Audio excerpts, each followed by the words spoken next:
saludar a Oscar Atienza. Él es médico especializado en salud pública. Oscar, ante todo, que tengamos un gran año y gracias por atendernos. ¿Cómo va? Hola, ¿qué tal? ¿Cómo está, Pablo? Gracias por el llamado, un gusto siempre. Ojalá que sea un gran año para todos, ¿no? Que cambien algunas cuestiones que venimos viendo que no son que no son justas, así es que... Y bueno, un día después del 1 de enero, sí, exactamente, hay algunos problemas ahí con la resaca. Hoy muchísima gente estará preguntándose cómo solucionar algunos problemas del exceso de ayer, ¿no? Oscar, pregunto primero en título personal y ya hablaremos de cómo está la salud a nivel infraestructura y hablaremos de los temas importantes, pero vayamos a este punto en particular. ¿A qué le entró fuerte el doctor Atienza? ¿A qué plato o a qué trago? No, bueno, ayer fue el día del asado en familia. Estoy en este momento en San Juan. Yo nací en San Juan, cosa que desconoce mucha gente. Me fui a estudiar a Córdoba y me quedé allá. Soy sanjuanino por nacimiento, cordobés por adopción. Así que estoy acá y bueno, con la familia siempre un asadito es lo mejor, ¿no? Se disfruta. Sobre todo el asado no es el momento de comerlo, sino toda la previa. Claro. Bien. Es una ceremonia. Una gran excusa para juntarse con la gente querida, para la charlita. Totalmente, así que ese es el momento. Bueno, y a los que hoy están todavía preguntándose, che, ¿y esto cuándo se me pasa? ¿Qué es lo que le pasa al cuerpo? Porque por ahí ingerimos el doble o el triple de calorías, o más, no lo sé, de lo que habitualmente en una cena normal consumimos en el año, ¿no? Sí, lo que se produce en cuanto a comidas es una sobrecarga en el aparato digestivo de alimentos. Estamos acostumbrados a comer pequeñas cantidades durante todo el día, pero en estas fiestas uno come durante todo el día y en demasía. Entonces, todo el tubo digestivo, desde el estómago, duodeno y todo lo que es el intestino delgado, intestino grueso, recibe una sobrecarga de comida que, bueno, altera muchísimo, digamos, primero que obliga al cuerpo a procesar y a metabolizar y a segregar una serie de enzimas y líquidos para procesar ese medicamento. Entonces es como que lo ponemos al cuerpo en una situación de una cuesta arriba, ¿no? Hay que empezar a elaborar una serie de elementos para poder procesar esa comida. Y lleva tiempo, ¿no? El tubo digestivo, desde que uno come algo hasta que lo elimina, pasan aproximadamente 24 horas. 24 horas en las que estamos en un proceso de deshidratación, por ejemplo, porque se requieren mucho líquido para poder procesar la comida. Y si además las comidas fueron acompañadas de un poquito de alcohol, que no siempre es un poquito, es bastante, el alcohol también termina produciendo una deshidratación. Y ese es el primer paso para todo esto que uno le llama, no sé, resaca, por ejemplo, el dolor de cabeza, la fatiga, esa sed en demasía que estamos teniendo, los mareos, todo es producto de un solo fenómeno que es la deshidratación. Si tomáramos agua durante todo este proceso de altos niveles de consumo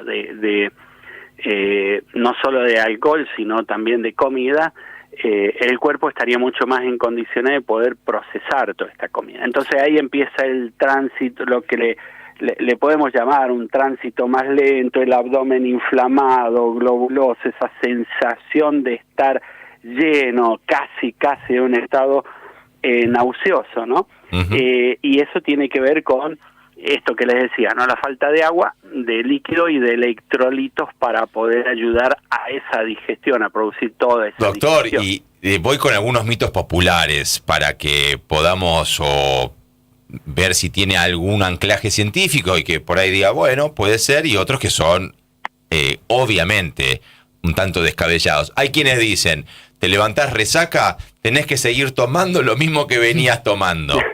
No, totalmente descartado. Lo que hay que tomar allí es agua. Bien. Pero no seguir tomando porque seguimos produciendo el mismo fenómeno. Digo, el alcohol es profundamente deshidratante, elimina líquidos, es diurético.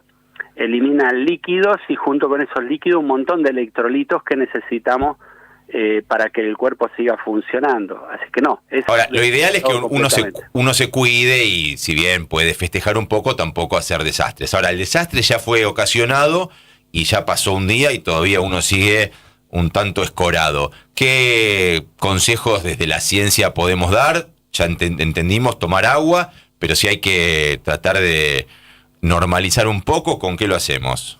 Mira, hay muchas bebidas que vienen con muchos electrolitos. Les recomiendo poder tomar eso. Después hay algunas comidas, algunos alimentos que pueden llegar a utilizar que van a ayudar bastante. Por ejemplo, el huevo, que tiene cisteína y que va a ayudar un poco al hígado a procesar todo ese alcohol. La mayor parte del alcohol se procesa en el hígado. Después algunos alimentos como por ejemplo la banana, que tiene mucho potasio, tiene magnesio, eso también ayuda, son de los electrolitos que se pierden, es decir, no solo la hidratación, sino consumir cítricos, jugo de limón. Si quieren pueden preparar una limonada con un limón exprimido en 1 litro de agua, tomar eso repone también los electrolitos, no todo lo que sea vitamina C. De hecho, un coma alcohólico, una persona que está en estado de alcoholismo, en una guardia, se lo trata mucho con vitamina C. Es decir, que hay muchos electrolitos, sales de hidratación, se pueden acompañar, pero con una palta, un par de huevos, jugos de naranja, de limón, te digo que en un par de horas está bastante bien. No toda la sintomatología, por ejemplo, se te va. Bien, por supuesto que habrá que ir de caso en caso, estamos hablando de las generales de la ley, porque bueno, exacto, todos pasamos por el 31 y más allá de cuál sea nuestra fe, nuestro credo, nos juntamos con la familia y entramos en una especie de banquete como si fuéramos reyes y reinas. Es el doctor Oscar Atienza, es médico especializado en salud pública y me quiero meter en la dimensión de la salud pública. Hemos pasado un 2025 que para muchos fue muy angustiante por la situación que se dio, por poner un caso emblemático con el Garrahan, la situación con las personas con discapacidad. La impresión que uno tiene es que en vez de fortalecer, de robustecer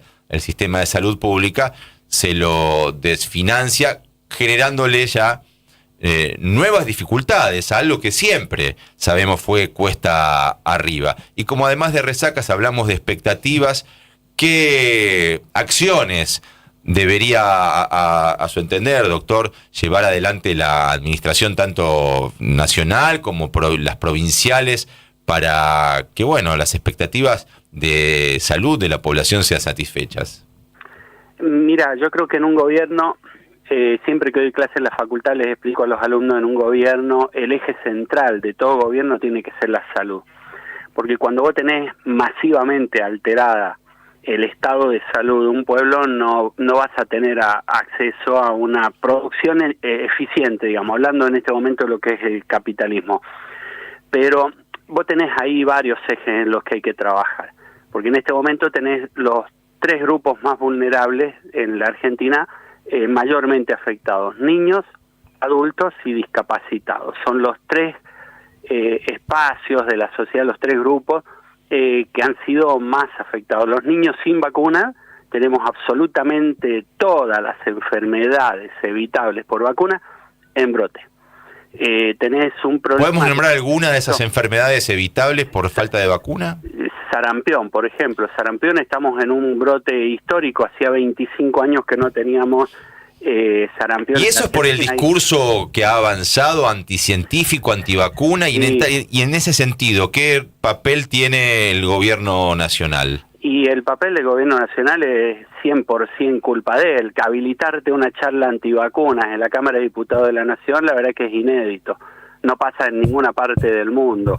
Te habilitan eso y después nosotros tenemos que remar en dulce de leche para poder revertir esa idea que te dejan sembrada de que las vacunas te causan turbocánceres o te causan autismo, una sarta de barbaridades y estupideces que solamente terraplanistas pueden llegar a sostenerlas. Digo, no se sostiene con la ciencia. Vos buscas en internet lo que es un turbocáncer y ni siquiera está definido.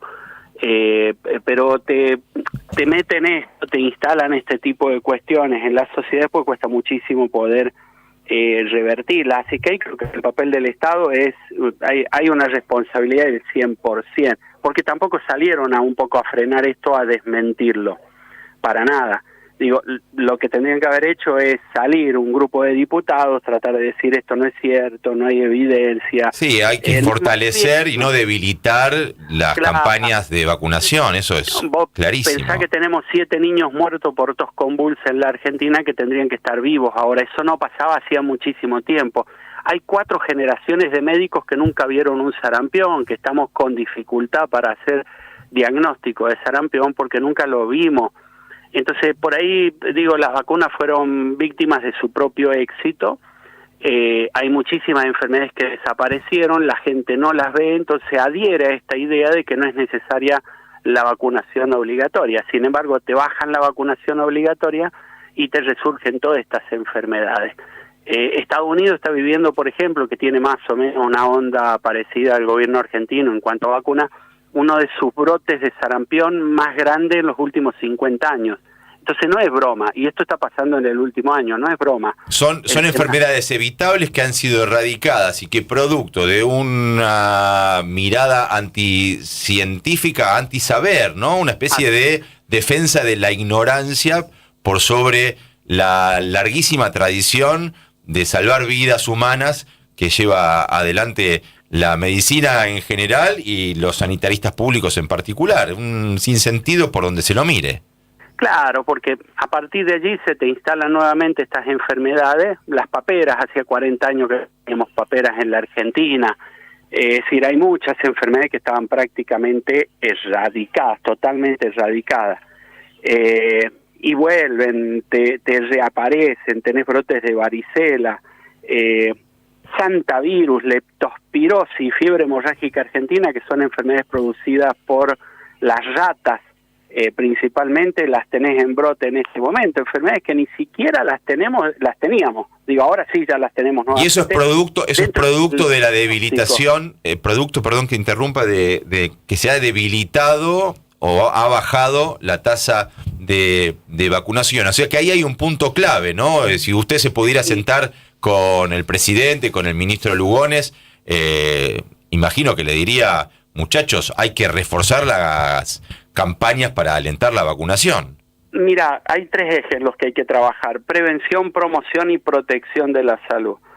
Yo creo que hay que recuperar alguna pauta publicitaria destinada a volver a recomendar la vacunación en la población, eso quedó retirado.